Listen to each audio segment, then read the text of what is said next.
Bom dia, irmãos. Graça e paz. Vamos colocar de pé? Orar ao Senhor, agradecer por mais essa oportunidade. Pai amado, muito obrigado. Obrigado por essa manhã. Obrigado por esse dia, Deus. Dia que o Senhor fez, dia perfeito, dia bom, dia para te louvar, glorificar o nome do Senhor, agradecer ao Senhor pelo dom da vida, pelo cuidado do Senhor sobre nós e sobre os nossos. Deus, muito obrigado. Obrigado, Deus, porque nós sabemos quem o Senhor é. Obrigado, Deus, porque nós declaramos diante do Senhor a dependência que temos do Senhor. E obrigado porque podemos nos reunir em o nome do Senhor para te louvar, te engrandecer e ouvir do Senhor uma palavra para o nosso coração. Muito obrigado, Senhor. Agradeço ao Senhor também por aqueles que estão a caminho, que o Senhor os traga em segurança, para que juntos louvemos o nome do Senhor. Muito obrigado, Deus, em Cristo Jesus. Amém.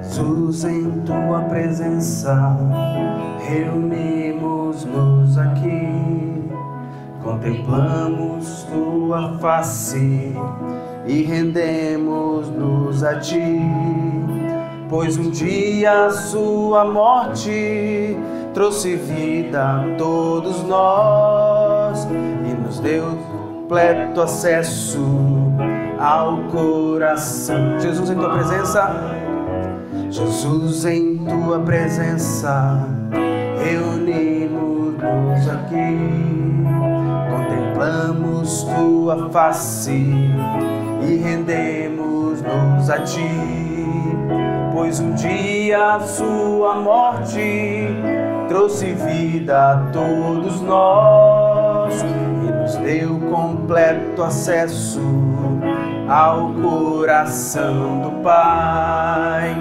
O véu que separava já não separa mais. A luz que outrora apagada agora brilha e cada dia brilha mais. Só pra te adorar e fazer teu nome grande e te dar o louvor que é devido. Estamos nós aqui. Mais uma vez.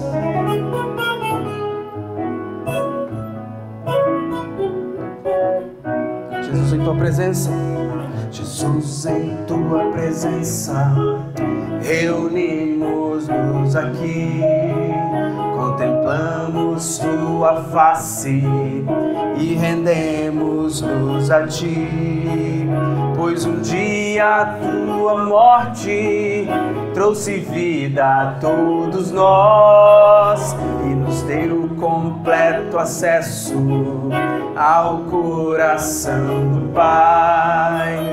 O véu que separava já não separa mais. A luz que outrora apagada agora brilha e cada dia brilha mais. Só pra te adorar e fazer teu nome grande e te dar o louvor que que é devido. Estamos nós, aqui estamos. Estamos nós, aqui estamos. Estamos nós aqui. Deus, queremos estar com o Senhor, beber dos teus rios, sermos purificados pelo Senhor. Purifica-nos, Deus. Purifica-nos.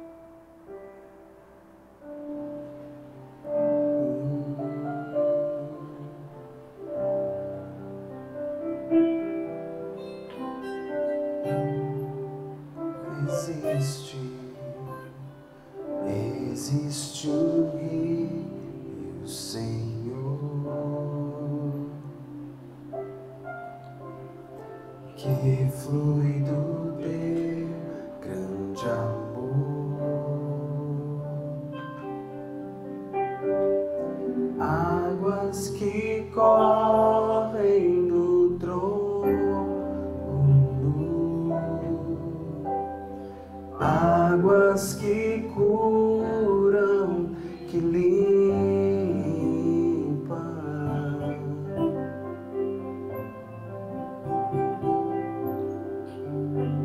e por onde o rio passar, tudo transforma, tudo vai transformar.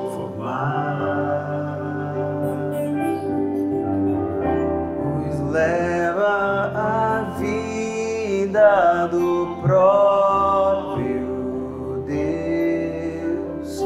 Esse rio está neste lugar.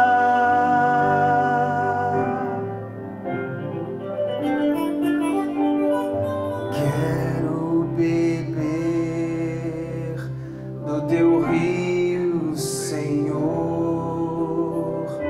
sacia minha sede, lava o meu interior.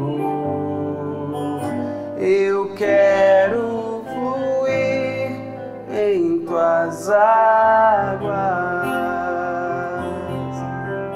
Eu quero beber da tua fonte, fonte de água viva.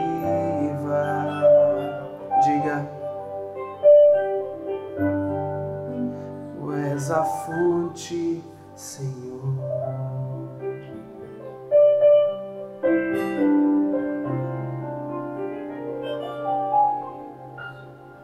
Tu me passar.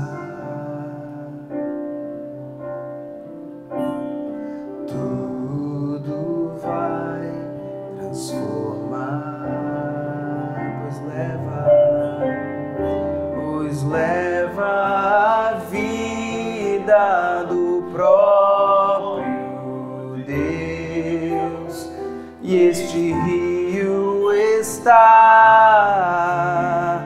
neste lugar.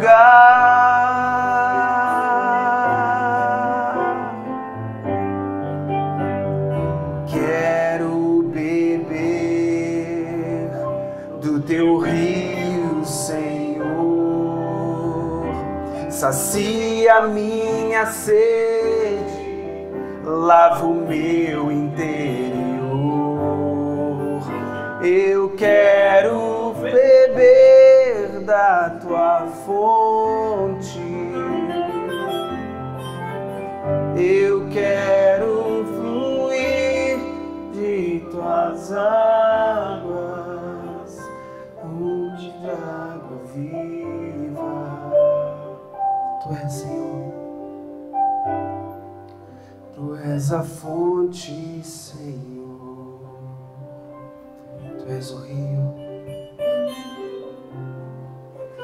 Tu és o rio, Senhor. Deus, Tu és o rio.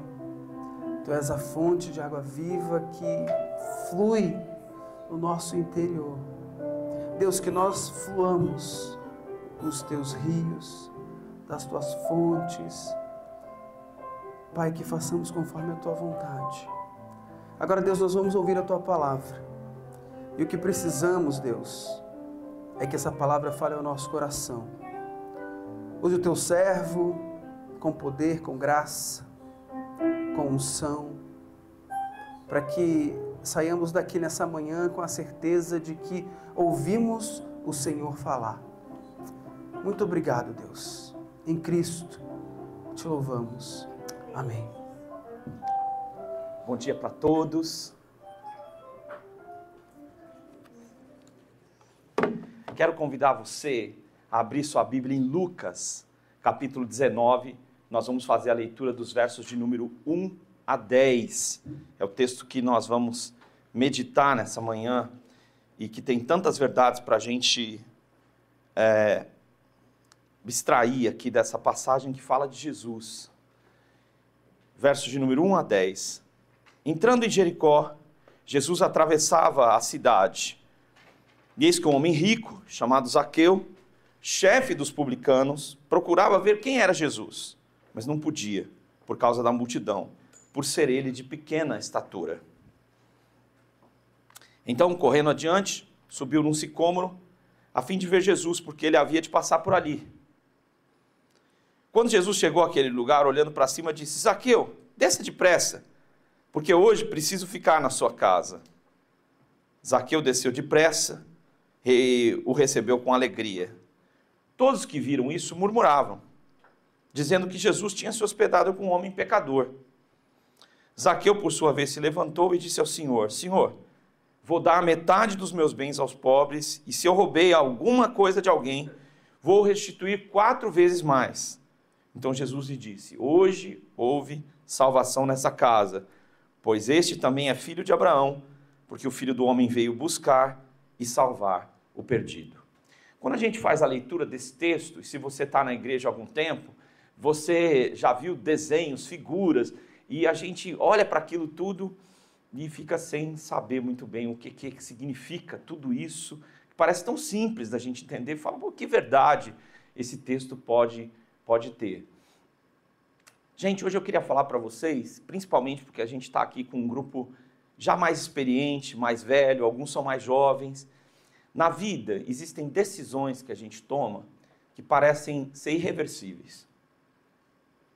E depois que a gente toma essas decisões irreversíveis, a gente fica com um problema gravíssimo. Por quê? Decisões irreversíveis, né? Você imagina, você chega no seu trabalho e diz: ó, não vou mais trabalhar aqui. Fala para todo mundo, procura seu chefe, todo mundo despede, você já está com um plano na sua vida, mas o plano dá errado. Aí você volta a falar com o seu chefe e fala assim: ó, será que? Ele falou: não, já despedimos, né? Então, há caminhos que a gente toma na vida que parecem sem volta, não porque a gente muitas vezes não queira voltar, mas porque não surge a possibilidade. E eu queria também dizer que às vezes as pessoas não permitem que a gente volte, as pessoas não dão uma segunda chance. Isso acontece muitas vezes. Fulano tem uma carreira até que aconteceu tal coisa, depois daquilo a carreira acabou. Aquela carreira acabou, a vida não acaba. Então, às vezes a gente toma decisões que a gente diz: nossa, essa decisão mais acertada do mundo. E é a pior decisão que você podia ter tomado na sua vida. Mas você está consciente, achando que você está tomando a melhor decisão.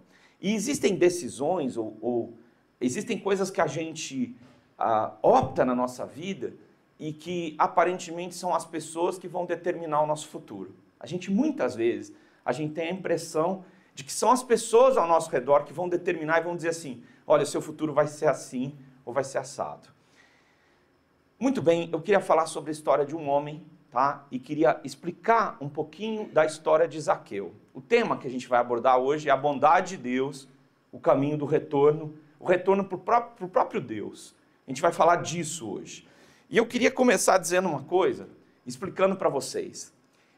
existe uma tradução geral da Bíblia que está sendo usada, que é publicano.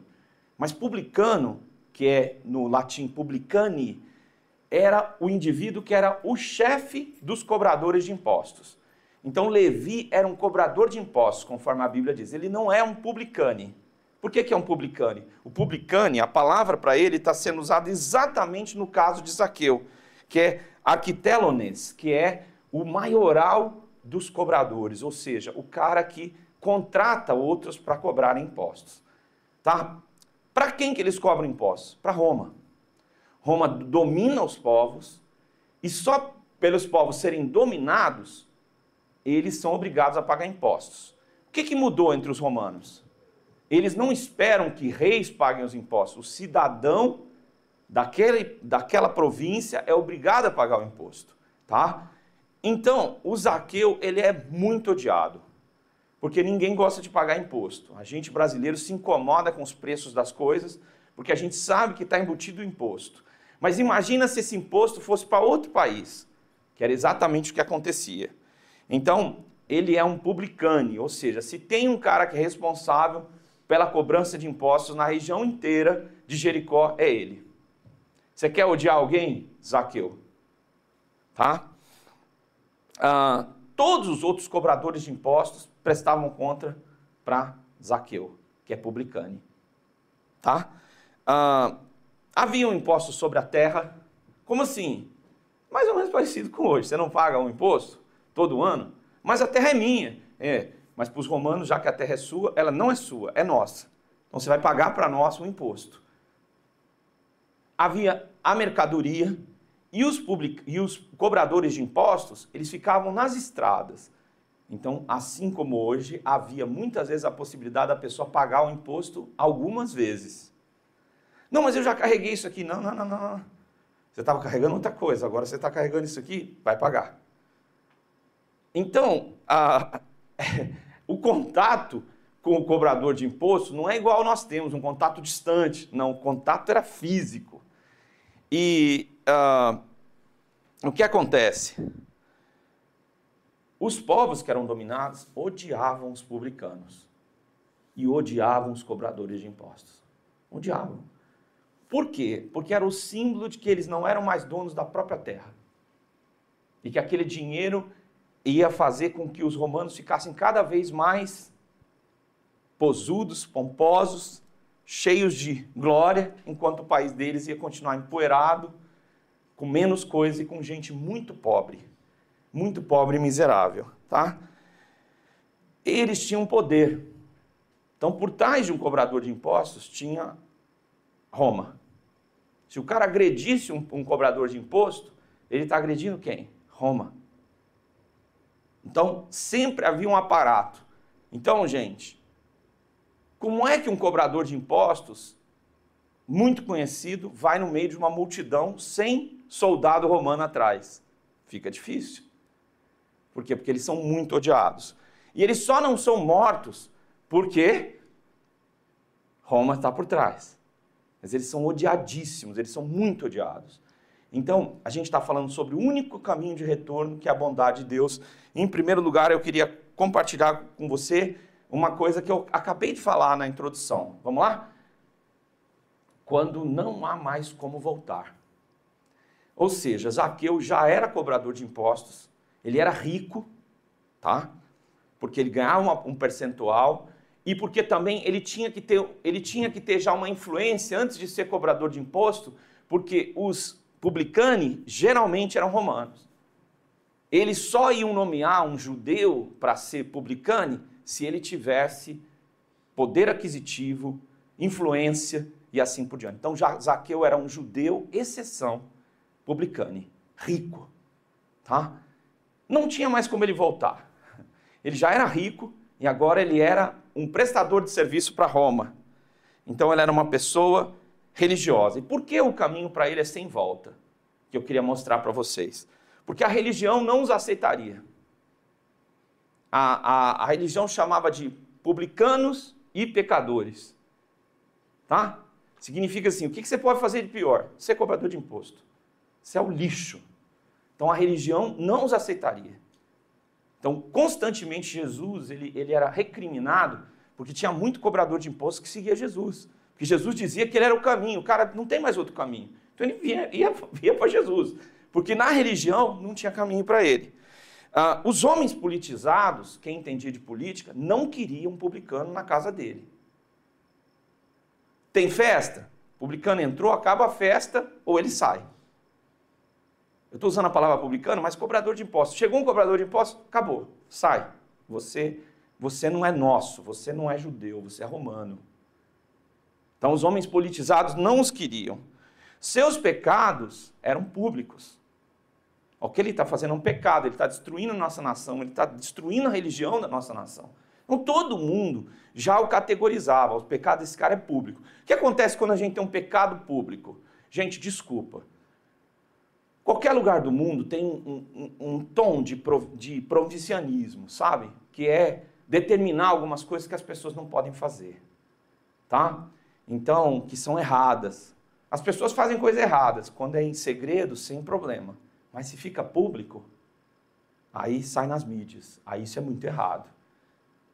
Não estou dizendo que o erro público não é muito errado, mas ele é tão errado quanto o que está escondido. Não é? Não, o que aconteceu com a pessoa, todo mundo ficou sabendo. A outra pessoa fez a mesma coisa, mas ninguém ficou sabendo, então não tem problema. Não. Porque diante de Deus, né, é o mesmo erro. Mas os erros públicos para as pessoas, quando você toma uma escolha, e aquela escolha não é uma boa escolha, e ela fica pública, já começam os seus amigos a dizer, é verdade? Aconteceu isso? É mesmo? Puxa vida, que pena, né? Que triste. Mas o cara já vai colocando você no álbum de figurinha dos piores, né? Como é que chama? Dos inimigos, né? Dos heróis, né? E você já está lá categorizado, né? O que ele era? Era um traidor. Sabe? Então, assim, quando um time de futebol não vai bem ou vai muito mal, a torcida precisa achar um traidor. Não, o traidor cadê? Achamos um. Nós vamos achar alguém é culpado. Se é o jogador que deu o passe errado, ele é o traidor do nosso time. Não foi o jogador, foi o técnico, não foi o técnico. Então, nós estamos sempre querendo achar um bode expiatório, alguém que vai levar a culpa de tudo, né?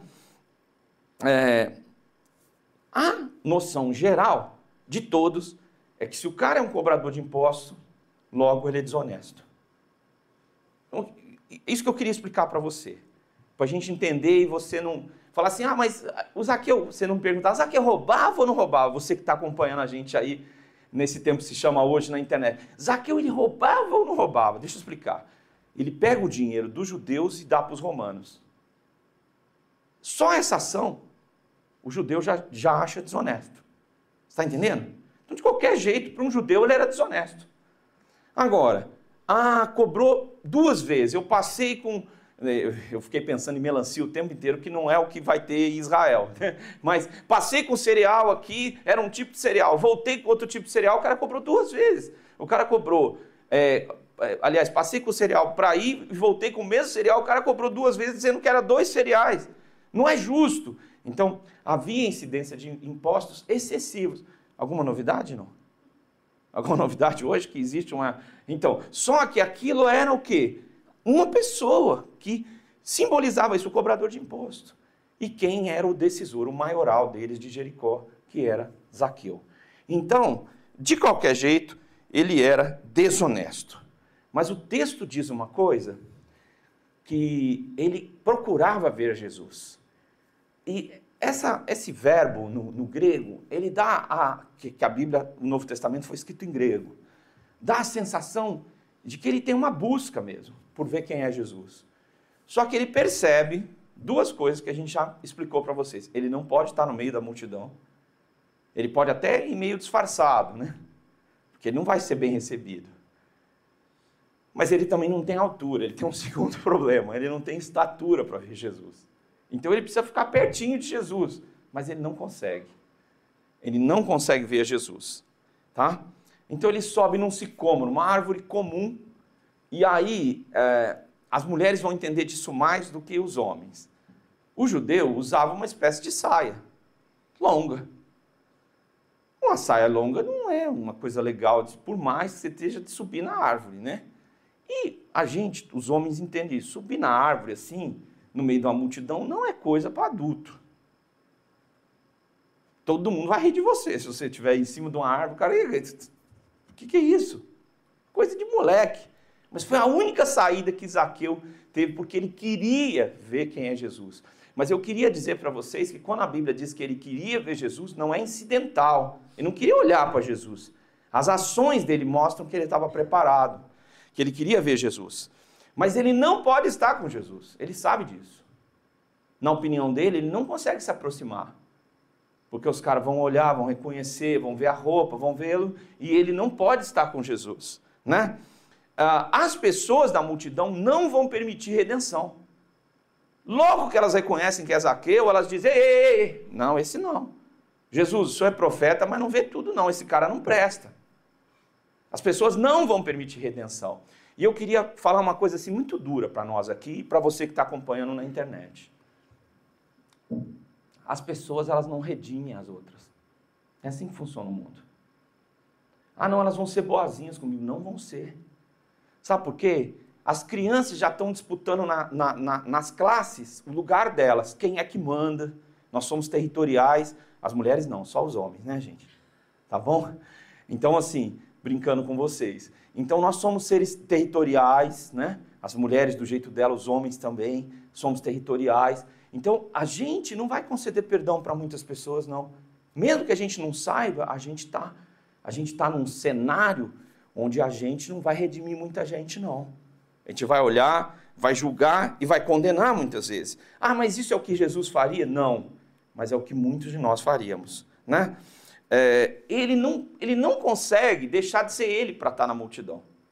Ele não consegue trocar o rosto, trocar a vida, ele não consegue. E ele percebe esse conflito. E é isso que quando a gente lê o texto, a gente não percebe. Ah, o cara subiu numa árvore, Jesus chegou lá, e a gente não percebe, não consegue chegar em Jesus. Por quê? Porque a vida que ele escolheu não permite que socialmente ele faça mais isso. É um caminho sem volta. E aí ele escolhe uma posição extremamente humilhante, que é subir numa árvore. E aí eu também queria contextualizar. Na antiguidade, você não pode mostrar o corpo, né? Não funciona assim. Então, tem tamanho de roupa. Eu sempre brinco com isso, né? O judeu, lá no tornozelo, lá no pé, a roupa. O romano, abaixo do joelho. E o grego, acima do joelho, né? O grego é ousado, né? Surfista, né? O romano já com aquelas roupas assim de soldado abaixo do joelho e tal. E o judeu no pé. Então, cara, mostrar as pernas. Não estou falando das mulheres, não, estou falando dos homens mesmo. Não é uma coisa. Então ele está na posição humilhante. Não tem como subir de saia no negócio e ficar fingindo que você é uma fruta, né? Não tem jeito. As pessoas vão ficar olhando para você e é uma posição humilhante que ele assume para ver Jesus, né? Agora eu queria falar com você o que acontece com a gente, com cada um de nós, seres humanos, quando a gente entra num caminho sem volta. E a gente, infelizmente, tem gente muito nova aqui. E nós vamos lutar muito para não entrar nesses caminhos sem volta. Porque caminho sem volta, como eu estou dizendo, se você mudar de ideia, fica difícil. Os outros não vão aceitar. Dependendo da escolha que você faça, os outros não aceitam, né? É muito comum uma pessoa dizer para a sua família que ele vai fazer um curso universitário, ele entrar no curso universitário e depois ele está no meio do curso e ele diz, não é isso que eu quero. Quem que vão ser os primeiros a criar problema com ele? A família. Meu filho, minha filha, você está doido, você está louco, você fez esse caminho e tal. Esse ainda tem volta, né? Não, eu não me achei, não é isso e tal. Se você entrar numa segunda faculdade e no primeiro ano você acha que não é bem isso, a sua família já vai se revoltar. Agora, é por sua conta e tal. Por quê? Porque as pessoas não aceitam que a gente retorne, dependendo do caminho que a gente escolheu. E isso eu queria falar muito enfaticamente, não para te depreciar, não para dizer, olha, você está perdido. Não, para dizer que só a bondade de Deus é que faz isso. Então você pode ter um caminho de volta. Tá? Não para o mesmo lugar, não da mesma forma, mas você pode ter um caminho de volta e a gente vai ver isso hoje, né? Um dos problemas para a gente voltar E porque a gente tem caminho sem volta, é que a gente não consegue se perdoar. Falar, eu sou um estúpido, como eu fiz isso? E o passado continua incidindo sobre o presente de uma forma tão poderosa, que às vezes a razão da gente estar sozinho, da gente estar perdido, da gente estar vivendo isso tudo, é que a gente não se perdoa. Então Zaqueu já estava condenado. Mal começou antes dele abrir a boca, ele já era culpado, né? Por isso, porque não tem caminhos de volta, é que a gente escolhe os atalhos da vida. Tá? Eu não posso ver Jesus, logo eu vou subir num sicômoro. Eu não tenho o direito dos outros seres humanos de chegar perto de Jesus. Então eu vou escolher um atalho. Então, quando a gente não consegue se perdoar, a gente fica numa espécie de subvida, sabe? A gente fica assim, já que não deu, então eu vou escolher um atalho. Já que não é fulano, não deu com fulano que eu amo, vai para Deltrano. Não é isso. E o que acontece? É que a gente olha, a gente não consegue mudar o passado. E uma coisa que a gente, quando criança, a gente quer muito fazer, é cair e a mamãe passar um remedinho que arde, mas depois cura. A gente fica com isso na cabeça. Mas quando a gente começa a tomar nossos tombos morais, nossos tombos espirituais, nossos tombos emocionais, a gente fica naquela situação dizendo, o passado continua sendo mais forte que o presente. E aí você vai para um sicômoro, uma posição que não é para você. Sabe? Você não foi feito para ficar pendurado na árvore. E você está ali, num lugar que não te cabe. Não é para você. Por quê? Porque você não vê caminho mais para voltar. Até que você se encontra com Jesus, que é o segundo aspecto que a gente vai ver aqui. Jesus é a encarnação da bondade de Deus. É quando a bondade de Deus se faz homem. Tá? Então, Jesus vê Zaqueu. Então, Jesus chega embaixo de onde Zaqueu está, e ele não... ele viu Zaqueu, não, ele sabe quem é Zaqueu.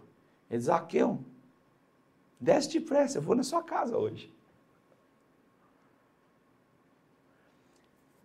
Você não sabe, mas Deus sabe a procura que você tem por Ele. Ele conhece, Ele sabe o que está no seu coração. A multidão pode não saber, as pessoas podem te julgar, mas Jesus não. Jesus vê quem é você.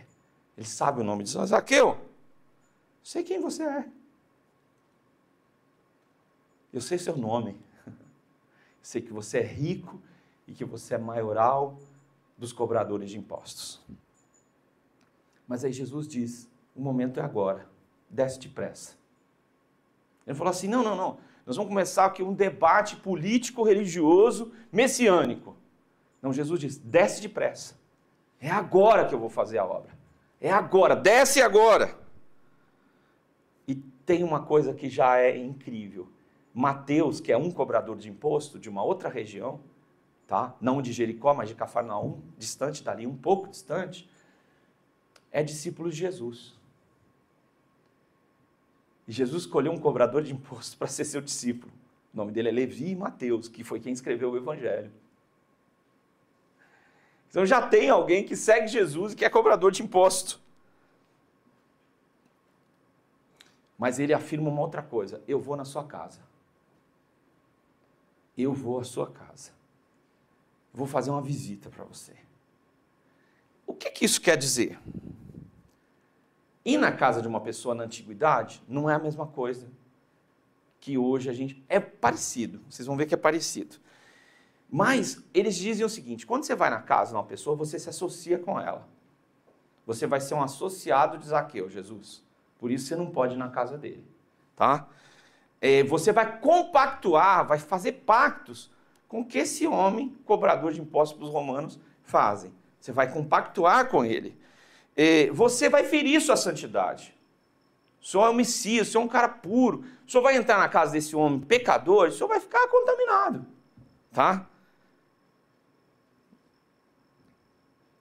Mas ele também, indo na casa de Zaqueu, vai dizer, você é bem-vindo ao reino de Deus. E Jesus sabe disso. Ele vai falar de perdão para quem é imperdoável, indo na casa dele. Ele sabe disso. E é por isso que ele diz exatamente isso, eu vou na sua casa. Porque Jesus não tem medo de se contaminar. E se você tiver uma santidade que tem medo de conviver com os pecadores, isso não é santidade. Isso não é uma vida dedicada a Deus. Uma vida dedicada a Deus não tem medo da escuridão. Entra para iluminar a escuridão. Foi para isso que Deus nos chamou. A reação que Zaqueu tem não é fortuita, não é ao acaso. Ele responde imediatamente à visita de Jesus quando ele diz, você não pode ir. E ele imediatamente responde. E eu queria falar uma coisa sobre o nosso Redentor, Salvador Jesus. Ele espera você falar. A profissão de fé é quando a gente, na frente das pessoas, confessa o nome de Jesus como nosso Redentor. É batizado, então a gente diz, olha, Jesus é meu Redentor. E Deus espera que você fale isso para Ele. Eu dou metade dos meus bens aos pobres. Tem muita gente dedicada a Deus que não vai fazer isso nunca. 50% eu vou dar para as pessoas que falta comida. 50%. Às vezes contribuir para nós parece um imposto, que alguém vai retirar de nós alguma coisa. Ele diz, não, dou 50% de tudo que eu adquiri. E na antiguidade, como não existe mobilidade social, uma pessoa escrava vai morrer escrava e ter filhos escravos que serão escravos. Uma pessoa que é muito rica, se abrir mão do que tem, a tendência é que ela fique sem nada. Mas ele diz, dou metade dos meus bens aos pobres. A primeira resposta que ele diz, eu quero Jesus na minha vida. Ele é mais importante do que tudo que eu adquiri. Será que ele está falando a verdade? Ele está diante de quem lê mentes e corações, que é o que o Apocalipse diz de Jesus. Então, com certeza, aquele homem fez isso. E está escrito no Evangelho de Lucas. Segunda coisa, se eu roubei alguém, ixi, aí ia fazer fila, né? Todo mundo. Você imagina, restituição de imposto. Você vai pegar todas as suas notinhas e dizer, não, isso aqui foi demais. Multa, não, essa multa não é devida e tal. Se eu lesei alguém, roubei alguém, eu vou dar o que eu peguei mais 4 vezes. A lei determinava 1/5, tá? 1/5, certo? Aqui são o inteiro, era para dar isso aqui. Estava correto já pela lei. 4 vezes mais. Isso é uma punição que já se encontra no Velho Testamento, mas seria uma punição altíssima, que não era o que a lei exigia. Se eu vou restituir 4 vezes mais, se eu lesei alguém. Aí você vai dizer assim, não, mas é porque ele então, ele é um cara que... Não. É porque a restituição é um trabalho divino. E eu queria explicar isso hoje. Deus nos dá a oportunidade na nossa vida, não só de começar de novo, mas de restituir a nossa história. E eu queria provar isso na pessoa de Jesus. Jesus pagou a sua dívida. Ele não diz assim, não, vou deixar resolvido, está tudo certo, passa a régua, é meu chegado. Não. Ele morreu a sua morte. As suas machucaduras nos curaram. Ele morreu a nossa morte. O trabalho de Deus é um trabalho de restituição. Ele não esconde os nossos erros. Aí eu vou na igreja, eu canto, eu esqueço meus erros. Não, Deus não chamou você para esquecer. Isso é uma doença. Esquecer é uma doença, né? Que pode nos acometer, a gente começa a esquecer. Deus não se esquece, Deus perdoa. É diferente. Pelo sangue de Jesus, é o trabalho da restituição. Então Deus restitui a nossa história na pessoa de Jesus. Ah, mas eu fiz isso, eu fiz aquilo. Então, em Jesus você é nova criatura. Sabe o que isso significa? Começou um novo caminho para você. Há um caminho para voltar. Qual é esse caminho? A bondade de Deus. Na encarnação de Jesus. Jesus é a bondade de Deus encarnada. O que é a bondade de Deus? O que é a bondade de Deus? É o que difere de todas as outras criaturas que podem fazer o que é mal. Ele não pode. A bondade de Deus é a manifestação da graça de Deus, do perdão de Deus, é a manifestação da misericórdia de Deus e do amor de Deus. Tudo isso vem da bondade de Deus, porque Ele nos criou e manifestar tudo isso é manifestação da bondade dEle. Jesus disse, hoje houve salvação nessa casa. Quando alguém se rende ao Senhor Jesus, entrega toda a sua vida a Ele, hoje houve salvação nessa casa. Se você que está ouvindo essa mensagem disser, Senhor, eu entrego a minha vida ao Senhor, E hoje essa mensagem da cruz, ela está sumindo. Senhor, vamos fazer uma troca. Eu te dou um negócio, o Senhor me dá outro. 5 vezes maior. Não, a mensagem da cruz é que Jesus morreu a sua morte. A mensagem da cruz é que quando você entrega toda a sua vida a Ele, você começa a viver para Ele. Jesus vai até a casa de pecadores. Este também é filho de Abraão. Daí começa a mensagem que vai ser, os evangelhos vão dizer que judeus, ou seja, povo escolhido, são todos os que creem. E que em Abraão, todos os que creem são filhos de Abraão. É isso que ele vai dizer, pela fé. A salvação é por Jesus. E Jesus diz, eu vim para salvar os perdidos. Você está perdido hoje? Você não sabe se reposicionar? Foi longe demais? Deus vai conceder o retorno até Ele. Vamos concluir? Eu fiz coisas que eu não devia. Fui para caminhos que eu não gostaria. Tive uma história anterior que não é minha responsabilidade e que me leva ao trágico. É em Jesus a restituição da vida. É em Deus a nova vida. A bondade de Deus é para você. A bondade de Deus é para a sua história. A bondade de Deus é o plano para você. E qual é esse plano? É criar um caminho de volta para Deus, na sua história. Gente, não só essa palavra estava muito distante do contexto religioso dos tempos de Jesus, como hoje em dia, infelizmente, continua distante. Não olhe para o que as pessoas vão dizer para você. Não olhe nem para o que você vai dizer para você. Olhe para a pessoa de Jesus. Olhe pelo seu sacrifício, pela restituição da vida e diga, Senhor, a minha vida é tua. Constrói uma nova história.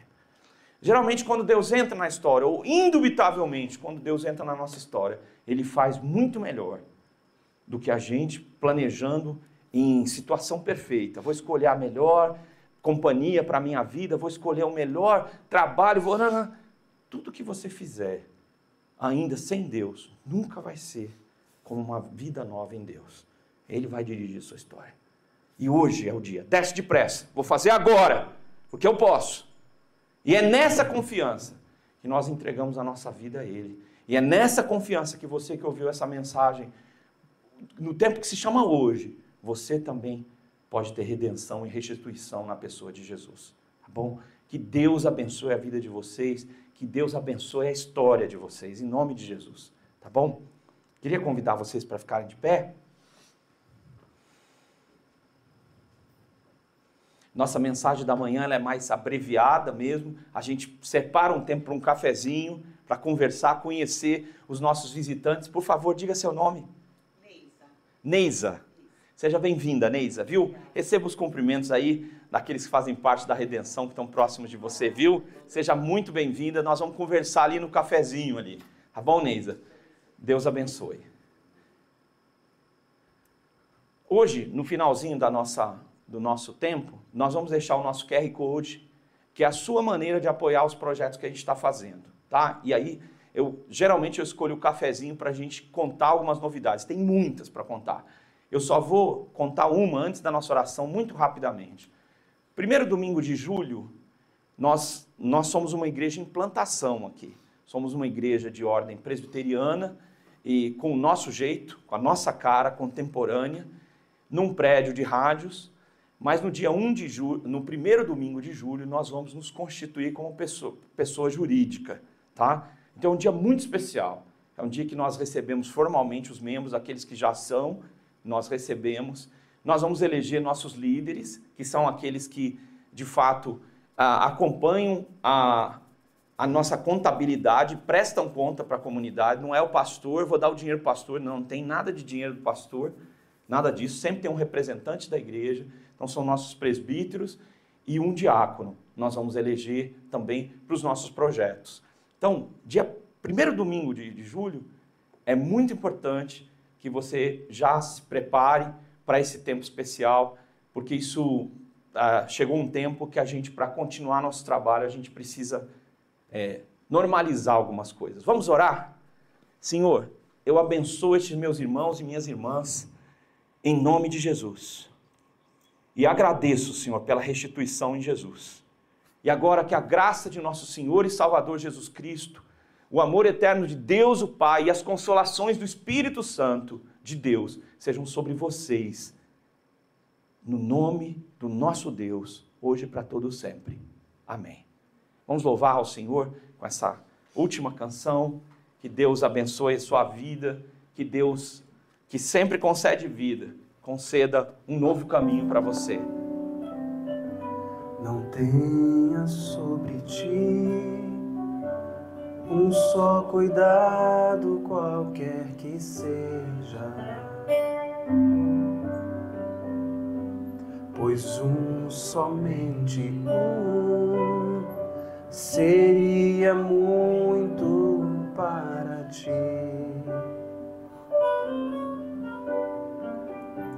É meu, somente meu, todo o trabalho. E o teu trabalho é descansar em mim. É meu, somente meu, todo o trabalho. E o teu trabalho é descansar em mim. Não temas quando enfim tiveres que tomar decisão. Entrega tudo a mim, confia de todo o coração. É meu, somente meu, todo o trabalho. E o teu trabalho é descansar em mim. É meu, somente meu, todo o trabalho. E o teu trabalho é descansar em